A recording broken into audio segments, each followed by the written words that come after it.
안녕하세요. 오늘의 데일리 뉴스레터에 오신 것을 환영합니다. 현재 상황에서 글로벌 정치와 경제가 강력하고 끊임없는 변동을 겪고 있을 때 국제 사건을 파악하고 분석하는 것은 매우 중요해졌습니다. 주목할 만하고 복잡한 관계 중 하나는 중국과 한국 사이의 관계이며, 이는 지역 및 세계 정치 경제 상황에 영향을 미칩니다. 최근 국제 여론의 초점은 중국에 맞춰져 있습니다. 이는 이 나라의 경제적 및 정치적 지위 때문만이 아니라 다른 국가들, 특히 한국에 대한 그들의 영향력 때문입니다. 중국의 행동과 정책은 많은 비판을 받았으며, 특히 과거와 현재 한국에 대한 그들의 대우와 관련되었습니다. 과거에, 특히 2016년 4대 SAAD 위기 동안 중국이 한국을 대하는 방식은 많은 결과와 부정적인 영향을 남겼습니다. 과거에서 얻은 교훈은 아직도 국제관계에서 중국의 접근 방식과 행동을 완전히 바꾸기에 충분한 힘을 발휘하지 못하는 것 같습니다. 한국이 국제 무대에서 경제적으로 뿐만 아니라 기술과 군사적으로 자신의 위치를 점점 더 확립할 때 중국의 고려 없는 모든 행동은 큰 대가를 치를 수 있습니다. 이는 경제적 손실이나 명성의 손상뿐만 아니라 국제적으로 고립되어 중국 자체의 존속에 심각한 영향을 미칠 수 있습니다. 다음 기사에서 우리는 현재 상황을 깊이 분석하고 중국의 한국에 대한 행동과 국제사회의 반응을 명확히 할 것입니다. 이를 통해 두 국가 사이의 국제 무대에서 무슨 일이 일어날 수 있는지에 대한 평가와 예측을 제시할 것입니다. 사드 사태 때처럼 한국을 함부로 대했다가는 중국의 국가 존립마저 위태롭게 될 것입니다. 현재 세계의 주요 외신들은 중국 정부가 세계 각국을 상대로 오히려 미국과의 패권 경쟁으로 인해 가뜩이나 어려워진 중국 경제에 더욱더 치명타를 안기고 있다며 연일 지탄의 목소리를 드높이고 있습니다. 그리고 중국 정부뿐만 아니라 중국 네티즌과 일부 유학생들까지도 그릇된 국수주의를 앞세워 세계 각지에서 볼썽 사나운 행태를 일삼고 있다며 해외 매체들의 비판이 쉴 새 없이 터져나오면서 중국의 국제적 고립이 더욱더 심화되고 있는 상황입니다. 실제로 최근에도 프랑스에서 중국의 유학생들이 다소 이해하기 어려운 시위에 나섰다가 결국 전 세계로부터 지탄의 대상으로 떠오른 사실만 놓고 보더라도 이 같은 상황을 여실히 대변해주고 있다는 점입니다. 이는 세계적인 패션 브랜드로 잘 알려진 디올이 중국의 전통의상인 마맨춘을 모방했다며 프랑스에 유학 중인 중국 유학생들이 비상식적인 시위를 벌이고 나섰기 때문입니다. 무엇보다 이들 유학생들은 홍콩과 위구르에서 자행되고 있는 중국 정부의 인권 탄압을 두고 프랑스를 비롯한 세계 각국이 규탄의 목소리를 높이고 있음에도 불구하고 이에 적극적으로 함께 동참하기는커녕 오히려 자신들이 일방적으로 세운 기준을 따르지 않았다며 도저히 있을 수 없는 행태를 일삼고 있다는 점에서 오늘날 중국이 맞닥뜨리고 있는 국제적 고립은 어찌 보면 당연할 수밖에 없다는 점입니다. 더군다나 앞서 한복과 김치를 비롯한 한국의 고유 문화가 전 세계적인 인기 열풍을 일으키자 이를 마치 중국 문화인 것처럼 왜곡을 서슴지 않았던 중국 정부와 중국 네티즌들의 몰상식스러운 행태를 비춰보더라도 중국 유학생들의 모렴치한 행동은 상당히 이율배반적일 수밖에 없습니다. 그런데 우리가 여기서 눈여겨볼 것은 전 세계를 상대로 가진 도발과 갈등을 촉발해왔던 중국 정부의 비상식적인 행태가 마침내 한국으로 인해 철퇴를 맞게 됐다며 주요 외신들의 환호 섞인 보도가 잇따르면서 중국 국민과 중국 정부를 경악해 하고 있다는 점입니다. 바로 오늘날 기술 강대국과 군사 강국으로 급부상한 한국이 과거와 달리 중국 정부의 간담을 서늘케 할 만큼 위협적인 존재로 자리매김하고 있다는 것입니다. 그도 그럴 것이 지난 24일에 홍콩의 유력 매체인 사우스 차이나 모닝 포스트가 한국의 KF-21개발을 두고 이례적인 보도를 내놓고 나선 사실을 놓고 보더라도 이를 여실히 증명해주고 있다는 점입니다. 이는 한국이 개발한 초음속 전투기 KF-21가 앞으로 한반도에 대량으로 배치된다면 동북아 지역의 공군력 균형에 급격한 변화를 초래할 뿐만 아니라 세계 전투기 시장에서도 한국의 KF-21이 강력한 경쟁력을 갖출 것이라며 중국의 군사 전문가가 당혹감을 감추지 못했다는 것입니다. 그리고 여기에 더해 지난 2020년에 무력 충돌까지 빚을 정도로 중국과 극한 대립을 지속하고 있는 인도에서도 한국 기업에 대한 극찬과 찬사가 연일 끊이질 않고 있는 상황입니다. 이는 한국 기업들이 초격차 기술을 앞세워 중국을 진퇴양난에 내몰 만큼 강력한 영향력을 과시하고 있다는 인도 매체들의 보도가 쉴 새 없이 터져나오면서 중국 정부를 곤혹스럽게 하고 있기 때문입니다. 최근 인도의 유력 글로벌 매체인 TFI 글로벌은 중국 정부가 과거와 달리 더 이상 한국을 상대로 무모한 도발을 일으킬 수 없는 상황이 전개되고 있다며 이를 대대적으로 보도하고 나서면서 가뜩이나 궁지에 몰린 중국 정부를 더더욱 경악해 하고 있습니다. 이와 관련해 이 매체는 세계 정치가 오랫동안 석유 공급의 지리적 존재에 의해 지배되어 왔었다고 보도했습니다. 이는 쉽게 말해서 그동안 석유 패권을 거머쥔 미국과 중동 국가들에 의해 세계 정치가 좌우됐다는 것입니다. 하지만 인도 매체는 오늘날에 이르러서 이른바 수소와 태양광으로 대표되는 청정에너지가 속속 등장하자 지난 50년간 세계 패권을 쥐락펴락했던 석유의 인기가 급속도로 떨어지고 있다고 지적했습니다. 그러면서 이 매체는 석유의 인기가 급락한 동시에 공교롭게도 세계의 주요 경제 강대국들이 반도체 제조 능력을 갖추기 위해 그야말로 치열한 각축전을 벌이고 있다고 보도했습니다. 바로 오늘날 전 세계에서 쓰이는 스마트폰을 비롯해 거의 모든 산업 분야에서 반도체가 널리 쓰이고 있는 만큼 오늘날 반도체가 디지털 시대의 새로운 석유로 각광받고 있기 때문에 결국 반도체 기반을 갖춘 국가만이 21세기를 주도하는 초강대국으로 올라설 수 있다는 것입니다. 실제로 인도 매체는 국제사회의 이러한 열기를 반영하듯이 최근 미국에서 발표된 분석에 따르면 반도체 산업의 일자리가 전체 일자리보다 6.7배나 높게 창출되고 있다고 보도했습니다. 또한 이 매체는 중국과 러시아를 상대로 신냉전을 전개하고 있는 미국과 유럽연합이 세계적인 칩 부족과 글로벌 공급망에 대한 지정학적 우려에 대응하기 위해 국내 반도체 기업을 지원하는 법안을 잇따라 신속하게 통과시키고 있는 상황이라고 보도했습니다. 이는 먼저 미국의 경우만 놓고 보자면 최근 미국 정부가 반도체 체인을 강화하기 위한 전략 CHIPS for America 액트로 최신 반도체의 연구와 더불어 반도체 개발과 생산을 위해 520억 달러 68조 원을 투입키로 했고 유럽연합 역시도 유럽의 반도체 생태계를 강화하기 위해 430억 유로 57조 원에 달하는 프로젝트를 본격적으로 가동하고 나섰다는 것입니다. 그러면서 인도 매체는 유럽과 미국에서 일제히 통과된 두 법안은 반도체 부족으로 인해 가전제품과 자동차를 비롯해 의료기기에 이르기까지 다양한 산업 현장에서 생산활동이 중단되고 있는 만큼 이를 해결하기 위한 중요한 방안으로 여겨지고 있다고 보도했습니다. 하지만 이 매체는 유럽과 미국의 상황과는 정반대로 현재 중국에서는 반도체 부족으로 인해 자칫 서방 진영과의 패권 경쟁에서 굴욕적인 패배를 당하지 않을까 연일 노심초사를 거듭하고 있다고 지적했습니다. 특히 인도 매체는 중국 정부의 이러한 우려에 결정적인 타격을 입히고 있는 국가가 있다고 보도했습니다. 이는 다름 아닌 중국의 이웃국가인 한국이 중국의 강대국 야망을 여지없이 무너뜨리고 있다는 것입니다. 실제로 인도 매체는 최근 미국 정부가 한국과의 반도체 공급에 필사적으로 나서면서 이에 대한 반대급부로 중국 정부가 한국으로부터 반도체 공급망이 끊기지는 않을까 전전긍긍하고 있다고 보도했습니다. 그도 그럴 것이 인도 매체는 당장 메모리 반도체만 놓고 보더라도 2020년 기준으로 한국이 전체 시장의 56.9%를 차지할 만큼 막강한 위용을 자랑하고 있고 여기에 더해 한국과 함께 미국의 반도체 동맹에 참가한 대만의 TSMC 역시도 전체 파운드리 시장의 53%를 점유하고 있는 사실을 비추봤을 때 중국 정부의 우려가 전혀 과장이 아니라는 것을 여실히 증명해준다고 보도했습니다.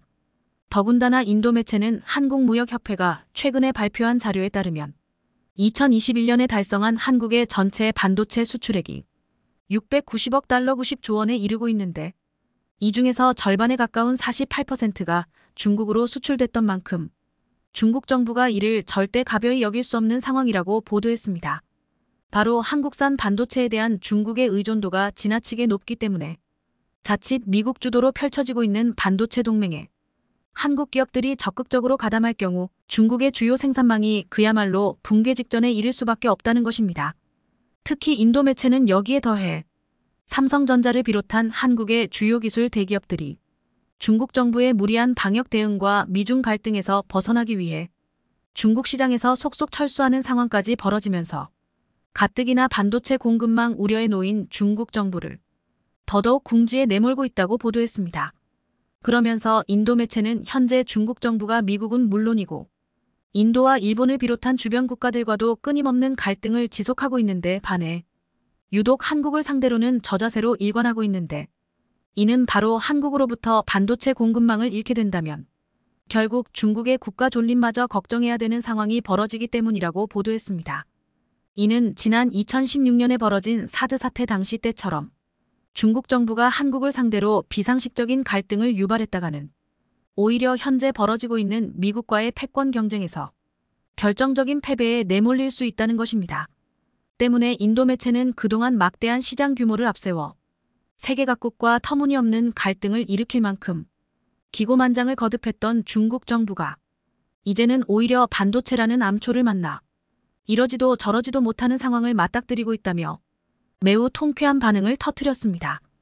급기야 인도 매체는 한국으로부터 기술을 빼돌려 본격적인 반도체 개발에 나선 다음 세계 패권을 거머쥐려던 중국의 원대한 꿈이 일순간에 무너지는 상황마저 전개되고 있다며 결국 인도 매체의 이러한 보도는 자국의 처지와 국제 정세를 고려치 않고 이웃 국가들을 상대로 경거망동에 나선다면 끝내 국제적 고립은 물론이고 자국의 생존마저 위태로워진다는 사실을 매우 적나라하게 지적해주고 있는 것입니다.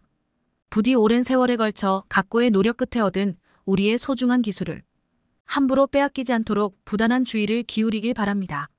최근 러시아와 중국산 전차와 전투기들이 체급이 안 맞는 상대에게 어이없이 격추당하거나 폭격당하는 일이 많아지면서 중국과 러시아제 방산 무기들의 신뢰가 한없이 추락하고 있습니다.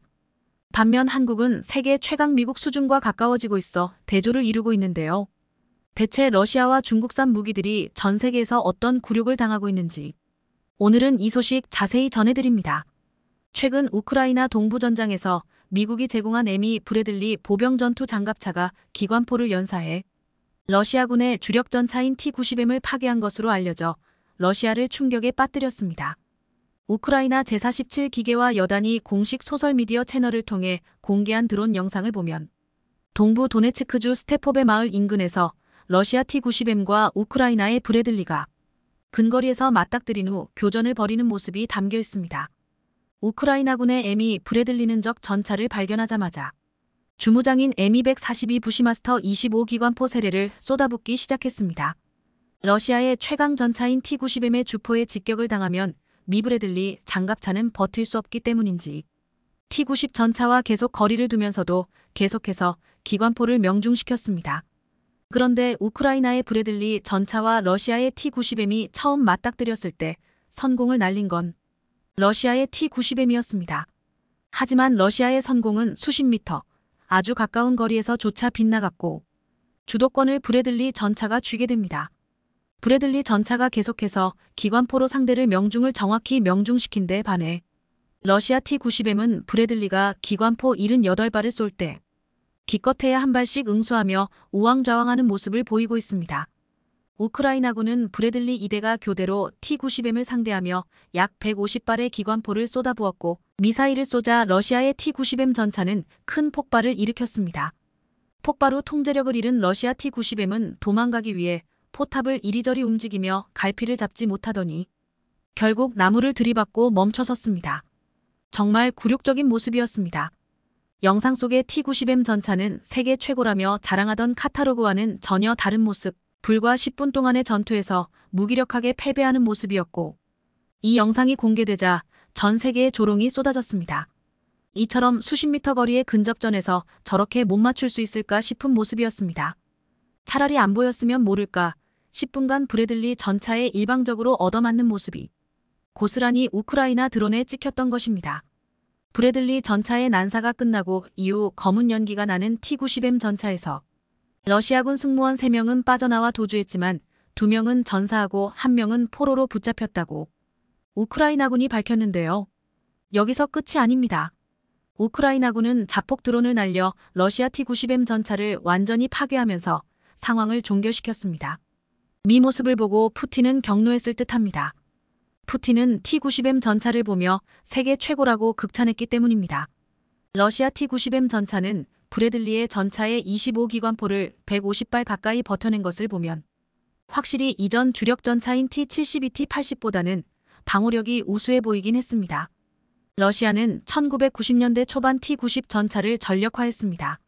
러시아는 T-90을 미국의 에밀, 에이브럼스, 독일의 레오파드 등 서방의 3.5세대 전차에 비견되는 전차다. 125활 강포와 열화상 조준 장비, 자동장 전장치, 자체 방어 시스템 등 최첨단 기술로 무장한 전차라고 홍보해왔습니다. 하지만 이 영상을 보면 브래들리 장갑차를 만짜 열화상 조준 장비, 자동장 전장치, 자체 방어 시스템은 왜 작동을 안 시켰는지 이해할 수가 없는데요. 이런 첨단 장비가 있어도 전차를 운용하는 군인들의 숙련도 낮다 보니 제대로 방어조차 못한 것입니다. 사실 체급에서 훨씬 차이가 나는 브래들리 장갑차가 당황을 해도 더 당황했을 법한데 브래들리 장갑차에 탄 우크라이나 군인들은 아주 빠른 시간에 사격 통제 장치를 운용시켰고 계속 명중타를 날렸습니다. 즉 무기 체계의 신뢰도 운용하는 군인들의 능력이 다르다 보니 러시아 군인들은 첨단 기갑 전차를 갖고도 한낱 보병 전투장갑차를 만나 이렇게 당하고만 것입니다. 일단 무게상으로도 T-90의 전투 중량은 46.5톤으로 27.2톤의 브래들리와는 체급상 비교가 안 될 뿐더러 전장에서의 목적 자체가 다른 한 차원 높은 기갑 전투 차량이라고 할 수 있습니다. 하지만 다윗과 골리앗의 대결과도 같은 이번 전투의 승자는 미국이 제공한 브래들리 전차였습니다. 한마디로 체급은 상관이 없었다. 체급 차이 따위는 무시해버리는 미국 브래들리 전차의 위력을 보여준 것이었습니다. 그런데 중국 전투기들의 망신은 더합니다. 중국 전투기가 기관총을 맞고 폭발하는 장면은 믿을 수 없는 광경이었습니다. 기관총에 맞으면 전투기도 폭발할 수 있는 건 아니냐? 고하실 수 있지만 아닙니다. 12.7, 7.62 기관총은 일반 전투기에는 심각한 데미지를 주지 못합니다. 그럼에도 불구하고 이런 일이 일어났다는 것은 중국제이기 때문이 아닌가. 이런 이유밖에 없을 듯합니다. 사건은 지난 1월 16일 미얀마와 중국의 국경 지역에서 일어났습니다. 미얀마 반군 중 하나인 카친 독립군 측이 미얀마 정부군의 전투기를 자신들이 기관총으로 격추시켰다고 발표한 겁니다. 이번에 격추된 전투기는 중국제 FTC-2000G로서 이 전투기는 사실상 제27 전투기의 페이스 리프트 모델로 대당 판매 가격이 850만 달러에 불과해 세계에서 가장 저렴한 전투기로 불립니다. 미얀마 군정은 중국으로부터 JF-17 전투기 7대 등을 구매해 운용하려고 했지만 서방 측의 대대적인 제재와 중국산 부품에 대한 제재로 이들 전투기를 사놓고 제대로 운용하지 못하고 있습니다. 이번에 격추된 중국제 FTC-2000G는 이들 전투기의 공백을 메우기 위해 미얀마 군정이 급히 도입한 것인데요. 그런데 여기에서 놀라운 점은 미얀마 반군이 운용하는 픽업 트럭 탑재 기관총 대공 사격에 격추되었다는 사실입니다. 미얀마 반군은 지난해에도 중국제 JF-7 전투기를 M2 중기관총으로 격추한 바 있는데요. 전에 없는 일이었습니다. 전투기가 12.7 기관총에 격추된 적이 없었기 때문입니다. 이번에 격추된 중국제 FTC-2000G는 중국이 미그-21을 기종 변경해서 만든 저렴한 전투기로 말만 최신형 전투기이지 픽업 트럭 탑재 기관총에도 격추될 만큼 종이장 같은 방어력을 갖고 있다고 밖에 생각할 수 없습니다. 이처럼 러시아와 중국의 무기 수준이 점점 떨어지고 있는 반면 한국은 세계 최강 미국 수준으로 올라서고 있습니다. 한국의 FA500I 폴란드 수출을 계기로 수출 지역을 다변화하고 있습니다. 중동 지역 불안으로 인해서 아프리카 군사 강국인 이집트까지 36대 도입을 확정하는 등 동유럽 이외의 시장으로 넓혀가고 있는 가운데 한국은 FA-50에 미국 F-22 랩터 전투기에 장착한 최신형 마운트 헬멧을 통합하기로 하면서 앞으로 FA-50은 더욱 더 무서운 성능을 갖출 것으로 예상되고 있습니다. 최신형 마운트 헬멧은 조종사가 전투 상황을 빠른 판단을 할 수 있도록 하기 위해서 개발된 것으로 미국은 광활한 사막에서 맞닥뜨릴 적을 빠르게 판단하기 위해서 조종사 헬멧에 안경 같은 작은 디스플레이를 장착해 핵심 정보를 표시해왔습니다. 미국은 이런 첨단 헬멧 시스템을 다른 국가에 개발된 미사일과 연동을 허가하지 않으며 시스템을 해외로 수출하는 데 엄격한 기준을 적용해 미 국무부의 철저한 검증을 거쳐야만 이전 가능하도록 하고 있는데 한국이 FA-50 전투기의 개량 사업에 첨단 HMD 시스템을 적용하기로 함에 따라 앞으로 FA-50은 더욱 더 성능이 향상되고 해외 수출길도 더욱 유리해질 전망입니다. 이미 베트남에도 FA-50의 수출 가능성이 높아지고 있습니다. 우크라이나 전쟁으로 러시아산 무기의 부품을 구하지 못해 운용이 어려워지자 최근 베트남은 최근 미국과 급속도로 가까워지면서 F-16 대량 도입을 추진하고 있는데요. 이러한 기류에 힘입어 한국의 FA-50 경전투기 역시 베트남이 도입할 가능성이 높아지고 있습니다. 베트남이 이처럼 미국과 급속히 밀착하는 이유는 중국의 위협이 날로 거세지고 있기 때문이고, 미국 역시 중국의 확장을 막기 위해서라도 베트남의 도움을 거절할 수 없는 입장인데요. 그런데 베트남이 미국제 전투기를 대거 도입하게 되면 이에 맞게 베트남 조종사들을 러시아산 전투기에서 서방제 전투기로 적응시킬 훈련기가 필요하게 됩니다. 따라서 베트남이 한국의 FA-50을 고등훈련기와 경전투기로 도입할 가능성이 높다는 분석이 나오고 있는 것인데요. 중국과 러시아제 무기들이 허술한 부품과 성능 저하로 굴욕을 당하고 있는 가운데 최근 한국 방사는 미국 군사력 평가기관 글로벌 파이어 파워 GFP가 매긴 2024년 세계 군사력 순위에서 5위에 오를 정도로 급상 중입니다. 이에 힘입어 한국 방산 베스트셀러인 한화에어로의 K9, KAI FA50, 현대로템 K2, LIGNX1 천궁의 수출 실적으로 한국 방산의 대표주자 4인방의 영업이익은 껑충 뛴 것으로 나타나기도 했는데요. 러시아와 중국이 주춤하는 사이 한국 방산은 최강 미국의 핵심 부품을 도입하며 빠르게 두 나라의 기존 시장을 위협하는 중요한 방산 국가로 급부상할 것으로 전망됩니다. 대한민국의 대표적인 수출 효자 무기인 K9 연초에 제대로 사고를 쳤습니다. 최근 전차 강국 독일에 크게 한 방을 먹이고 루마니아 수주가 거의 확실시된 가운데 또 한 번 어퍼컷을 날리며 존재감을 확실히 드러낸 건데요. 유럽 내에 있는 K9 운용국들을 다 모아놓고 깜짝 충격 발표를 하며 이들의 입을 딱 벌어지게 만들었다는데 무슨 일이 있었는지 자세히 알아보겠습니다. 군 현대화 사업을 위해 대규모 무기 도입 사업을 추진하고 있는 루마니아에서 최근 역대급 소식이 전해졌습니다. 한화에어로스페이스가 1조 원 규모로 추산되는 루마니아 자주포 도입 사업의 주인공이 되며 잭팟을 터뜨릴 것으로 알려졌기 때문인데요. 우크라이나와 국경을 맞대고 있는 루마니아는 러시아 우크라이나 전쟁으로 고조된 안보 위기를 대응하기 위해 납기가 빠르고 성능과 가격 경쟁력을 갖춘 K9 자주포를 도입해 육군 포병 경쟁력을 강화할 것으로 보입니다. 루마니아 현지 방산 매체인 디펜스 루마니아에 따르면 지난 29일 루마니아 국방부는 루마니아 군을 위한 155 자주포로 한화에어로의 K9를 선택하며 미리 도장을 쾅 찍었습니다.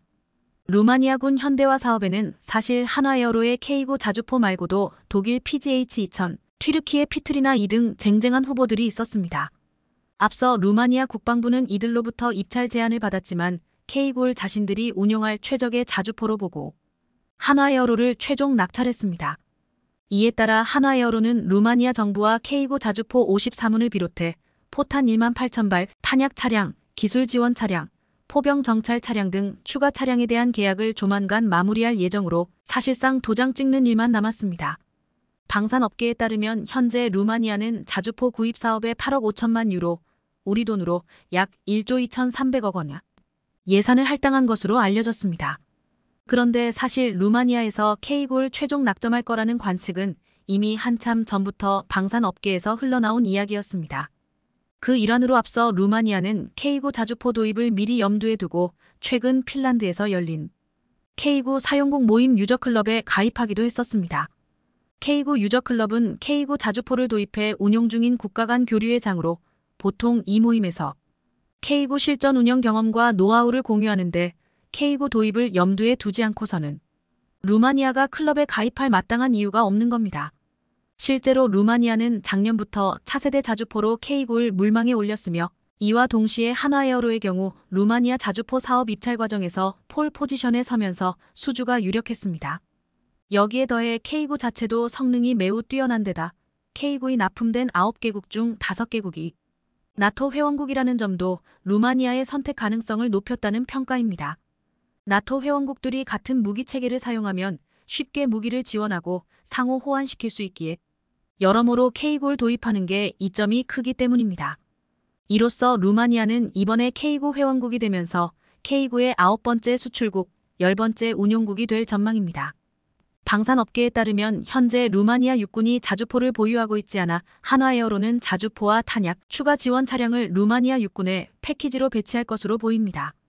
이뿐 아니라 추가로 최근 루마니아에서 K239 천무도 구매 목록에 올리면서 한국산 무기를 완전히 싹쓸이할 심산으로 보이는데요.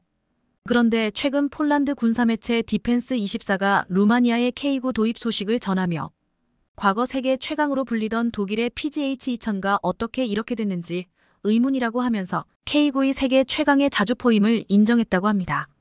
디펜스24는 루마니아 입찰의 최종 승자는 대한민국의 K901 됐다며 최근 글로벌 방산 업계에서는 루마니아가 최대 90문 조달까지 염두에 두고 있다는 소식이 전해지고 있다고 밝혔습니다. 그러면서 독일 PGH-2000이 이번 우크라이나 전쟁에서 다수의 문제점을 드러냈다며 이로 인해 성능이 적나라하게 드러나게 된 게 루마니아 입찰에서 실패한 이유라고 덧붙였습니다. 사실 작년 11월 디펜스 익스프레스도 우크라이나가 독일 PGH-2000 1000대 구매 계약을 최종 승인하지 않은 사실에 주목하고 이유를 분석하는 기사를 내보냈었습니다.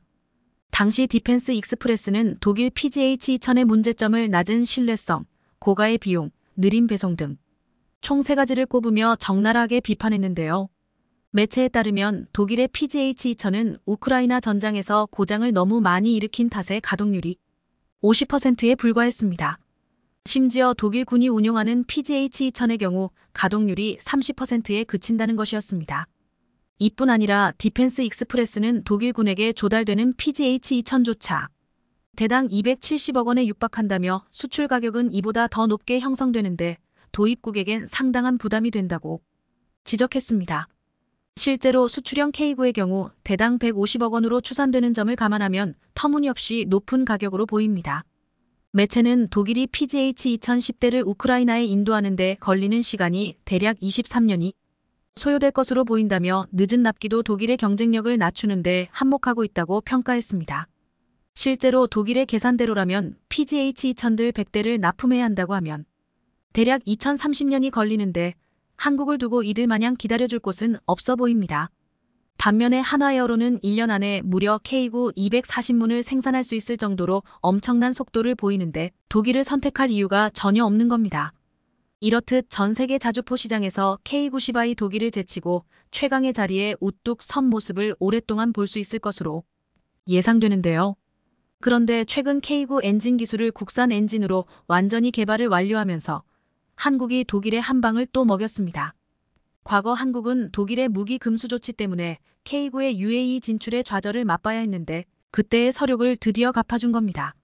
실제로 당시 K9 엔진 기술의 60%가량이 독일산이었기에 UAE 수출을 독일이 일부러 방해하는 걸 알면서도 우리로서는 막을 다른 방법이 없었습니다. 이 일로 인해 한국은 외국산 엔진 대신 한국산 엔진을 자체 개발해야겠다고 이들 같았고 엄청난 속도로 국산 파워팩 개발에 들어가게 됐습니다. 엔진 독립 필요성을 제대로 느낀 한국은 결국 K9의 엔진 국산화에 성공하며 전 세계 방산업계를 또 한 번 놀라게 했는데요. 개발에 착수한 지 불과 3년 만에 놀라운 기술적 발전을 보이며 한국산 엔진의 모습을 공개했기 때문입니다. 더 놀라운 건 이런 역대급 개발 속도에도 중국처럼 엔진을 대충 만든 것이 아니라 성능 또한 매우 우수하다는 점입니다. 방산업계에 따르면 국산 엔진은 1000마력급 엔진을 완전히 새롭게 설계했으며 기존 독일 엔진과 1대1로 호환할 수 있는 것으로 전해집니다. 다시 말해서 기존 K9의 엔진을 교체할 때 다른 변화 없이도 독일산 엔진을 국산 엔진으로 교체하면 정비가 완료된다는 겁니다. 이제 대한민국 국방위 산업 역사에서 K901 외국산 엔진 때문에 속을 썩는 일은 발생하지 않을 것으로 보입니다. 이렇듯 독일에 크게 한 방을 먹여준 K9 엔진의 국산화 성과는 최근 산업통상자원부 주관 2023년 언드디 우수성과 10선에 선정되며 그 공로를 인정받았는데요. R&D 우수성과 10선은 대한민국 산업기술 R&D 대전을 통해 처음 시행한 R&D 영역 포상 정책으로 이번에는 6,688개 산업기술 가운데 STX 엔진 1000마력급 K9 엔진 국산화가 우수 R&D로 선정됐습니다. K9 엔진은 부품 국산화를 통해 기술적 독립을 달성하고 한국 방산 기술을 알리는 데 주요한 역할을 했다고 높은 평가를 받았는데요. 이는 한국 방산의 기술적 독립을 위한 피땀 흘린 노력의 결과로 한국 방산 경쟁력을 전 세계에 알리는 대표적인 성과이기도 합니다. 그런데 최근 대한민국이 K9 자주포 운용국들을 다 불러 모아놓고 깜짝 충격 발표를 해 발칵 뒤집어지는 일이 벌어졌다고 하는데요. 한국으로부터 K골 구매한 국가들이 연초 핀란드 헬싱키에 모여 유저클럽 회의를 가졌는데 이 회의체에서 엄청난 공식 발표가 있었던 겁니다. 방산업계에 따르면 K골 구매에 운용 중인 6개국의 군방산업계 관계자들이 올해 초 헬싱키에서 K구 유저 그룹 미팅을 열고 K구와 관련된 정보와 노하우를 공유하는 소통의 시간을 가졌습니다. 이 자리에는 한국을 비롯해 핀란드, 노르웨이, 에스토니아, 폴란드, 호주 등에서 50여 명의 대표단이 참석했고 미국도 옵서버로 참여했습니다. K구 무기 운용국들이 군사 정보를 공유해 군사협력 협의체 성격을 갖게 됐다는 분석이 나올 정도로 유의미한 열띤 소통이 이루어졌는데 실제로 한국 무기 수출의 교두보가 될 수 있을 거란 기대가 나옵니다. 그것도 그럴 것이 특정 무기체계 운용국이 모여 각종 정보를 공유한 건 이례적이지만 이런 국제 모임이 가능한 건 K구의 시장 영향력 때문이라는 분석입니다. 한국국방연구원에 따르면 세계에서 운용 중인 중형 자주포 16종 중 K구의 시장 점유율은 36%로 1위를 기록하고 있습니다. 그런데 이 자리에서 한국은 새로 개발 중인 K구 A3 개발 계획을 설명하는 깜짝 발표를 했고 이 소식을 들은 K구 운용국들 모두 어안이 벙벙할 정도로 깜놀했다고 하는데요. 실제로 당시 방사청은 K구의 차기 개량형 모델인 K구 A3의 10년간 개발 로드맵을 발표하며 좌중을 압도했습니다. K구는 K구 A1과 K구 A2, K구 A3 등 총 3단계에 걸쳐 성능 개량 작업을 거칠 계획인데 K구 계열의 마지막 형태가 될 K구 A3 등장이 머지않았다는 사실을 상기시켜준 겁니다. 방사청에 따르면 기존보다 긴 58구경장 주포를 지닌 K구 A3은 사거리가 7만 100km에 달하며 분당 10발의 포탄을 발사하고 궤도는 곰으로 바뀔 것으로 보입니다. 특히나 K구 A3부터는 AI 기술을 도입해 사격 통제와 자주포 운행의 완전 무인화를 이뤄낸다는 계획이라 이런 내용을 들은 K구 운용국들의 입가에 미소가 멈추지 않았다고 합니다. 이에 따라 K구 A3 3대로 한 개 포대를 구성할 때 1대는 2명으로 운용하고 나머지 2대는 원격 조정으로 기동과 사격을 하는데 이렇게 되면 병력 소요 부담과 사상자 발생 위험을 대폭 낮출 수 있을 것으로 보입니다. 또한 이 자리에서 K구 제조업체인 한화에어로는 유럽에 K구 자주포의 예비부품 공급센터를 만들겠다고 밝히는 등 K구 유저클럽 회원국들의 가슴을 더욱더 설레게 만들었는데요. 이런 분위기를 볼 때 전 세계 자주포 시장을 K구이 싹쓸이 할 날이 얼마 남지 않은 것 같습니다. 한국항공우주산업 KAI가 사상 최대의 실적을 기록한 가운데 유럽의 불가리아가 4조 원년 실탄을 장착하고 한국의 장갑차와 자주포에 관심을 보이고 있고 유럽에서 강력한 경쟁자가 제거되면서 한국산 장갑차와 자주포에 대해 예약이 폭주하고 있습니다. 불가리아는 왜 한국산 무기들에 적극적인 관심을 보이고 있는 것인지, 또 유럽에서 한국의 강력한 경쟁자가 스스로 무너진 상황이 발생해 한국산 레드백의 수요가 더욱 더 늘 것으로 전망되는 이유는 무엇인지 오늘은 이 내용 자세히 전해드립니다. 한국항공우주산업 KAI의 지난해 매출액이 공개되자 주요 방산국들이 깜짝 놀랐습니다. 한국방산을 대표하는 KAI의 지난해 매출은 전년 대비 37% 증가한 3조 8천억 원에 달했기 때문입니다. KAI가 이처럼 창사 이래 최대 실적을 거둔 배경에는 폴란드의 FA-50G F-12대를 성공적으로 납품하고 KF-21 상륙 공격 헬기, 소해 헬기 등을 안정적으로 개발하고 수출한 것이 결정적 역할을 한 것으로 분석되는데요. 그런데 KAI의 호실적은 올해도 이어질 전망입니다. KAI는 올해도 한국 공군의 TA-52차 사업 납품을 이어가고 연말 소형 무장 헬기 LAH 양산 및 납품을 시작할 예정이기 때문입니다. 호실적에 자신감을 얻은 KAI는 이제 인공지능 기반 무인 전투기가 포함된 차세대 공중 전투체계 개발에 집중하기 위해 1,000억 원을 투입하기로 했습니다. KAI의 기술을 바탕으로 한 유무인 복합체계는 앞으로 공중전의 승패를 가를 게임 체인저가 될 것으로 주목받고 있는데요. KAI의 유무인 복합 패키지 기술이 해외로 수출되는 KF-21과 FA-50에 적용할 경우 수출 경쟁력까지 크게 강해질 것으로 전망됩니다. 이런 분위기 속에서 한국 방산을 원하는 나라들이 유럽에서 점점 더 늘고 있어 올해도 한국 방산 기업들의 매출에 장밋빛 전망을 더하고 있습니다. 최근 미 대통령 선거를 앞두고 트럼프 전 대통령이 대가를 충분히 지급하지 않은 나토국에 대해서는 러시아에게 그들이 원하는 대로 하라고 하겠다는 폭탄 발언을 하자 유럽은 발칵 뒤집혔고 저마다 방위력 증강에 골몰하고 있습니다. 그동안 구소련제 낡은 무기들을 운용하던 불가리아 역시 발등에 불이 떨어진 격입니다. 그러자 불가리아는 루멘 라데프 대통령이 직접 나서 한국 국회의장이 불가리아를 방문한 자리에서 이렇게 요청했습니다. 얼마 전 한국이 폴란드에 수출한 전투기 FA-50이나 K2 전차에 관심이 많다. 방위산업 분야에서 한국과 적극적으로 협력하기를 희망한다. 불가리아 대통령은 콕 집어 FA-50과 K2 전차를 거론했습니다. 폴란드가 한국으로부터 도입한 경공격기와 전차는 물론 그와 관련되어 있는 한국의 방산 무기체계 도입을 눈여겨본 것입니다. 바르샤바 조약기구의 일원이었던 불가리아는 2004년 나토에 가입해 서방국의 일원이 되었지만 전차의 경우 구소련의 수출형 모델인 T-72M1과 T-72M이 80대를 운용 중이었습니다. 이 전차는 걸프전에 사용되었던 모델로 그야말로 낡은 무기체계였습니다.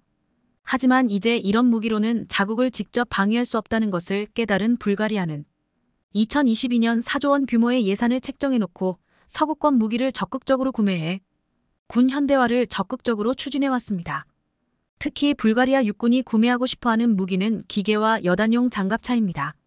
현재 불가리아 육군의 주력 장갑차는 BTR-60으로 1950년대에 개발된 차륜형 장갑차입니다. 현대적 장갑차를 원하고 있지만 그동안 예산을 맞추지 못해 계속 도입이 불발되었습니다. 핀란드가 제시하는 장갑차가 대당 25억 원인데 반해 한국의 K808 장갑차의 경우 약 12억 원으로 가격 경쟁력 또한 한국이 앞서 있습니다.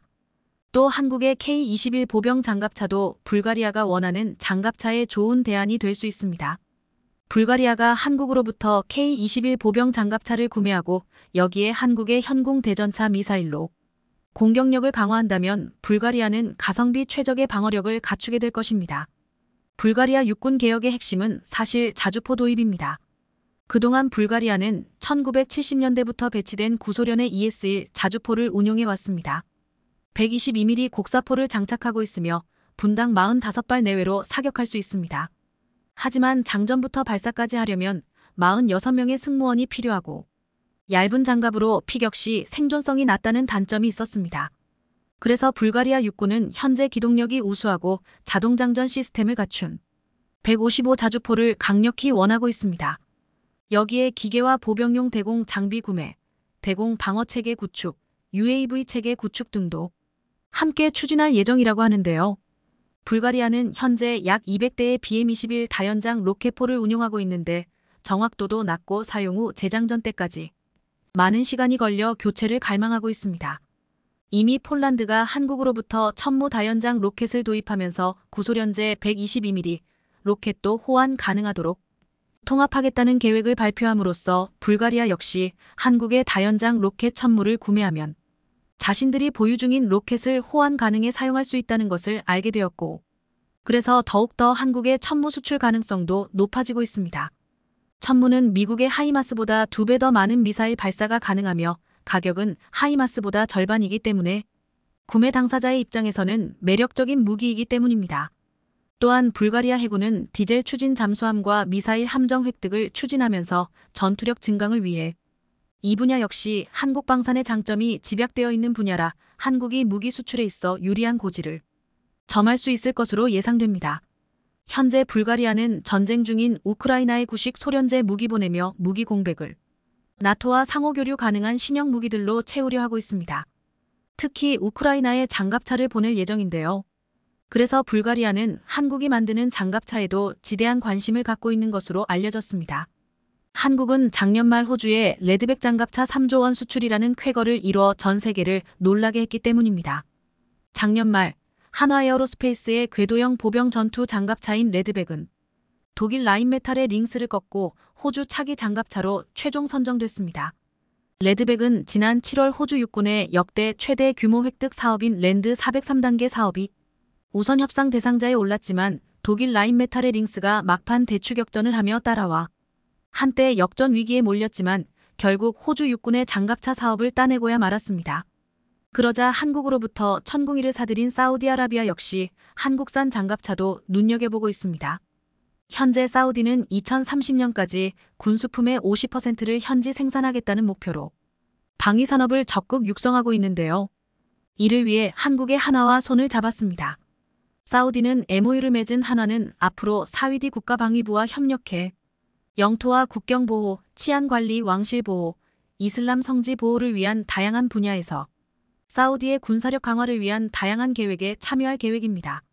게다가 영국이 2008년부터 6조 원을 투입해 추진하던 장갑차 사업 에이젝스 장갑차 사업이 사실상 폭망한 것으로 알려져 이렇게 되면 장갑차 분야에서 경쟁력을 갖고 있는 한국 방산에 또 다른 호재가 될 것으로 전망되고 있습니다. 이러한 사실은 영국 의회의 보고서를 통해 알려졌습니다. 영국이 추진해오던 6조 원 규모의 장갑차 도입 사업이 사실상 실패했고 현재 영국군이 심각한 전력 손실에 처해 있다는 사실이 의회 보고서를 통해 드러난 것입니다. 에이젝스 장갑차 사업은 영국이 아프가니스탄 전쟁에서 드러난 영국군 장갑차의 문제를 자체적으로 해결하기 위해 장갑차 사업을 추진했고 미국의 제너럴 다이내믹스사가 이 프로젝트를 따냈습니다. 그러나 당시 영국이 스웨덴의 CV-90 장갑차를 선택했다면 지금처럼 폭삭 망하지 않았을 거라는 비판이 거세지고 있습니다. 에이젝스 장갑차의 문제점은 2017년부터 시작됐습니다. 2014년 계약 개시 이후 주문된 589대의 차량 중 현재 인도된 수량은 전체의 7%에 불과합니다. 하지만 더 큰 문제는 제너럴 다이내믹스의 에이젝스 장갑차 300여 대가 야전에서 사용되고 있는데 수많은 문제점을 노출되고 있다는 점입니다. 영국은 부실한 에이젝스 장갑차의 문제점을 찾고 개선하기 위해 소중한 시간을 낭비해야만 했습니다. 더 큰 문제는 운용 중인 에이젝스 장갑차에서 문제점을 찾아 개선을 하려고 해도 어디서부터 어떻게 손을 써야 할지 난감할 정도로 여기저기서 문제를 드러내고 있다는 점이었습니다. 그러다 2024년에 완료할 계획이었던 영국의 에이젝스 장갑차 사업은 기한이 2028년까지 늘어났고 이를 위해 또 수조 원의 세금이 더 들어가야 한다는 것이 영국 의회의 조사 결과 드러났습니다. 해군에서 보유 중인 11척의 전투함 중 5척 역시 부실하다는 것이 감사 결과 드러났는데 여기에 엎친 데 덮친 격으로 에이젝스 장갑차 사업마저 수조 원의 세금이 더 들어가야 할 정도로 헤매고 있다는 점이 알려지자 영국 의회와 국민들은 분노하고 있습니다. 더구나 지금 영국은 러시아 우크라이나 전쟁으로 전력을 강화하려고 애쓰고 있는데 장갑차 사업마저 실패한 것으로 드러나자 상당히 난감해하고 있으며 이를 하루빨리 보완하기 위한 대안을 찾고 있는데요.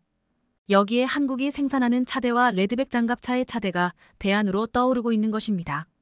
한국의 K9 자주포는 이미 인도에서도 차대를 활용해 성능을 입증했고 레드백 차대로 다양한 기갑 장비를 개발할 수도 있어 많은 문제점을 안고 있는 에이젝스 장갑차를 보완하느니 한국의 레드백과 K9 자주포를 구매해 활용하는 것이 더 낫다는 분석이 대두되고 있는데요.